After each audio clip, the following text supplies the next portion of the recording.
meron tayo basta may endorsement ng ating organization, ina-accommodate agad ng DSWD. Sana, ay suggestion, pagdating naman sa PCSO, sana magkaroon din tayo ng MOU na gano'n.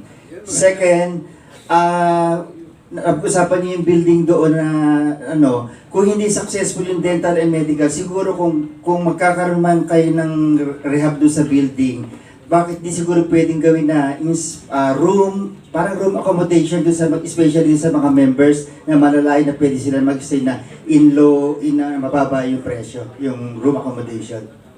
Tama ka doon, Pangulo. Actually, yun nga idea ron eh. Parang transient sa mga media may nagaling sa probinsya. Now, doon sa PCSO, ang alam ko isang problema dyan, nung kasi panahon ni Pangulong Duterte, ang karamihan ng tulong niyan sa social program nila napunta sa Malasakit. Malasakit Center. Nandiyan yan. Kaya ang hirap manghingi na ng pondo sa PCSO. Walang mansa. But tingnan natin kung madali lang. Si Mel Robles naman, who is the general manager, is also from the media. Baka pwedeng mapag-usapan niyang bagay na yan, Pangulo.